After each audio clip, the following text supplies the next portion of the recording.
राधे राधे। जय माता दी। आप सभी को चैत्र नवरात्रि की शुभकामना। आप सभी नवरात्रों में दुर्गा सप्तशती के सभी अध्याय पढ़े।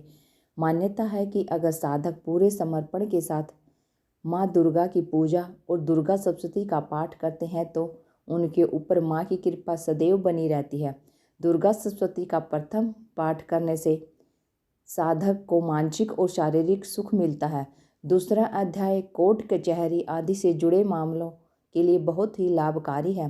कहते हैं कि द्वितीय अध्याय से साधक को विजय का वरदान मिलता है। दुर्गा सप्तशती के तृतीय अध्याय के पाठ से शत्रु बाधा दूर होती है और चौथे अध्याय से माँ शेरावाली के दर्शन का सौभाग्य प्राप्त होता है। तो सुनते हैं महामाई का चौथा अध्याय इंद्र आदि देवताओं द्वारा देवी की स्तुति। महर्षि मेघा बोले, देवी ने जब पराक्रमी दुरात्मा महिषासुर को मार गिराया और असुरों की सेना को मार दिया, तब इंद्र आदि समस्त देवता अपने सिर तथा शरीर को झुकाकर भगवती की स्तुति करने लगे। जिस देवी ने अपनी शक्ति से यह जगत व्याप्त किया है और जो संपूर्ण देवताओं तथा महर्षियों की पूजनीय है, उस अंबिका को हम भक्तिपूर्वक नमस्कार करते हैं। वह हम सब का कल्याण करे। जिस अतुल्य प्रभाव और बल का वर्णन भगवान विष्णु, शंकर और ब्रह्मा जी भी नहीं कर सके, वह चंडिका देवी इस संपूर्ण जगत का पालन करे और अशुभ भय का नाश करे। पुण्य आत्माओं के घरों में तुम समय लक्ष्मी रूप हो और पापियों के घरों में तुम अलक्ष्मी रूप हो और सतकुल में उत्पन्न होने वालों के लिए तुम लज्जा रूप होकर अपने घरों में निवास करती हो। हम दुर्गा भगवती को नमस्कार करते हैं। हे देवी, इस विषय का पालन करो। हे देवी, हम तुम्हारे अचिंत्य रूप का किस प्रकार वर्णन करें। असुरों का नाश करने वाली भारी पराक्रम तथा समस्त देवताओं और दैत्यों के विषय में जो तुम्हारे पवित्र चरित्र हैं, उनका हम किस प्रकार वर्णन करें। हे देवी, त्रिगुणात्मिका होने पर भी तुम संपूर्ण जगत की उत्पत्ति का कारण हो। हे देवी, भगवान विष्णु, शंकर आदि किसी भी देवता ने तुम्हारा पार नहीं पाया।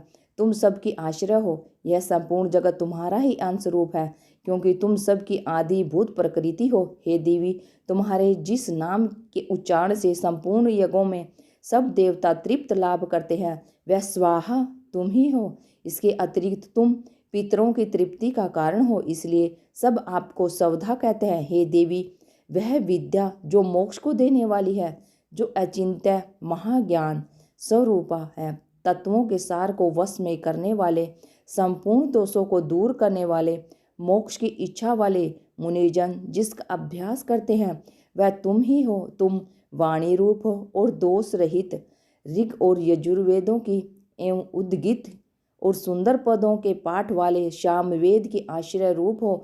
तुम भगवती हो। इस विषयों की उत्पत्ति एवं पालन के लिए तुम वार्ता के रूप में प्रकट हुई हो और तुम संपूर्ण संसार की पीड़ा हारने वाली हो। हे देवी, जिसे सारे शास्त्रों को जाना जाता है, वह मेघा शक्ति तुम ही हो और दुर्गम भव सागर से पार करने वाली नौका भी तुम ही हो। लक्ष्मी रूप से विष्णु भगवान के हृदय में वास करने वाली और भगवान महादेव द्वारा सम्मानित गौरी देवी तुम ही हो। मंद मुस्कान वाले निर्मल पूर्ण चंद बिंब के समान और उत्तम सुवर्ण की मनोहर कांति की कामनीय तुम्हारे मुख को देखकर ही भी महिषासुर क्रोध में भर गया। यह बड़े आश्चर्य की बात है। और हे देवी, तुम्हारा यही मुख जब क्रोध से भर गया तो उदय काल से चंद्रमा की भांति लाल हो गया और तनी हुई भौहों के कारण विकराल रूप हो गया। उसे देखकर भी महिषासुर ने शीघ्र प्राण नहीं निकल गए। यह बड़े आश्चर्य की बात है। आपके कुपित मुख के दर्शन करके भला कौन जीवित रह सकता है। हे देवी, तुम हमारे कल्याण के लिए प्रसन्न हो जाओ। आपके प्रसन्न होने से इस जगत का अभ्युदय होता है और जब आप क्रुद्ध हो जाती हैं तो कितने ही कुलों का सर्वनाश हो जाता है। यह हमने अभी जाना है कि जब तुमने महिषासुर की बहुत बड़ी सेना को देखते देखते मार दिया है। हे देवी, सदा अभ्युदय प्रताप देने वाली तुम जिस पर प्रसन्न हो जाती हो, वही देश में सम्मानित होते हैं। उनके धन यश की वृद्धि होती है। उनका धर्म कभी शिथिल नहीं होता और उनके यहाँ अधिक पुत्र पुत्रियां और नौकर होते हैं। हे देवी, तुम्हारी कृपा से ही धर्मात्मा पुरुष प्रतिदिन श्रद्धापूर्वक यज्ञ करता है और धर्मानुकूल आचरण करता है और उसके प्रभाव से स्वर्गलोक में जाता है, क्योंकि तुम तीनों लोक में मनवांछित फल देने वाली हो। हे माँ दुर्गे, तुम स्मरण करने पर संपूर्ण जीवों के भय नष्ट कर देती हो और स्थिर चित्त वालों के द्वारा चिंतन करने पर उन्हें और अत्यंत मंगल बना देती हो। हे धरीधर दुख नासिनी देवी, तुम्हारे सिवा दूसरा कौन है? तुम्हारा चित्त सदा दूसरों के उपकार में लगा रहता है। हे देवी, तुम शत्रुओं को इसलिए मारती हो कि उनके मारने से दूसरों का सुख मिलता है। वह चाहे नरक में जाने के लिए चिरकाल तक पाप करते रहे हों, किंतु तुम्हारे साथ युद्ध करके सीधे स्वर्ग को जाएंगे, इसलिए तुम उनका वध करती हो। हे देवी, क्या तुम दृष्टिपात मात्र से समस्त असुरों को भस्म नहीं कर सकती? अवश्य ही कर सकती हो, किंतु तुम्हारा शत्रुओं को शस्त्रों के द्वारा मारना इसलिए है कि शस्त्रों के द्वारा मरकर वे स्वर्ग को जाएं। इस तरह हे देवी, उन शत्रुओं के प्रति तुम्हारा विचार उत्तम है। हे देवी, तुम्हारे उग्र खड्ग की चमक से और त्रिशूल की नोक की कांति की किरणों से असुरों की आंखें फूटी नहीं। इसका कारण यह था कि किरणों से शोभायमान तुम्हारे चंद्रमा के समान आनंद प्रदान करने वाले सुंदर मुख को देख रहे थे।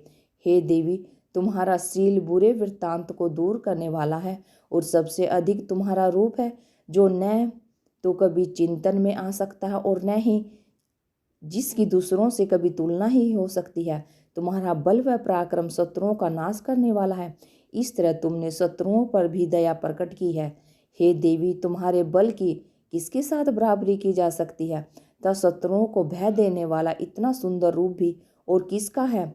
हृदय में कृपा और युद्ध में निष्ठुरता, ये दोनों बातें तीनों लोकों में केवल तुम ही में देखने में आई है। हे माता, युद्ध भूमि में शत्रुओं को मारकर तुमने उन्हें स्वर्गलोक में पहुंचाया है। इस तरह तीनों लोकों की तुमने रक्षा की है तथा उन उन्मत्त असुरों में से जो हमें भय था उसका भी तुमने दूर किया है।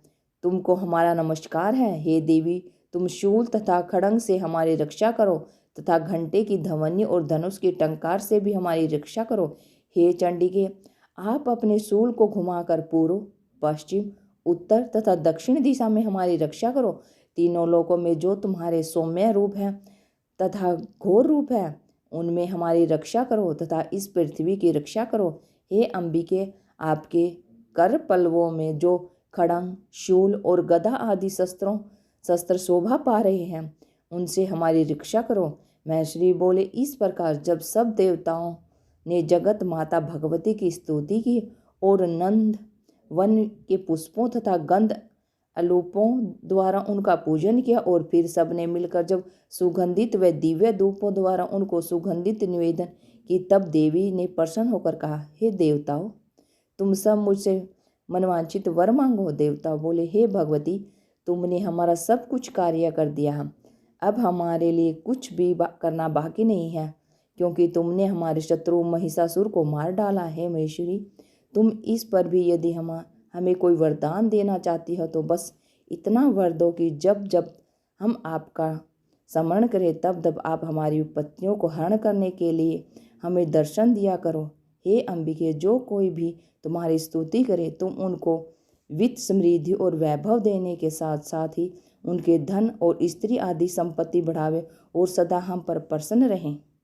महर्षि बोले, हे राजन, देवताओं ने जब जगत के लिए तथा अपने लिए इस प्रकार प्रश्न किया तो बस तथास्तु कहकर देवी अंतर्ध्यान हो गई। हे भूप, जिस प्रकार तीनों लोकों को हित चाहने वाली वह भगवती देवताओं के शरीर से उत्पन्न हुई थी, वह सारा वृत्तांत मैंने तुमसे कह दिया है। और इसके पश्चात दुष्ट असुरों तथा शुंभ और निशुंभ का वध करने और सब लोगों की रक्षा करने के लिए जिस प्रकार गौरी देवी के शरीर से उत्पन्न हुई थी, वह सारा वृत्तांत भी मैं तुम्हें अगले अध्याय में सुनाऊंगा। आशा है दुर्गा सप्तशती का चौथा अध्याय सुनकर आपको बहुत अच्छा लगा होगा।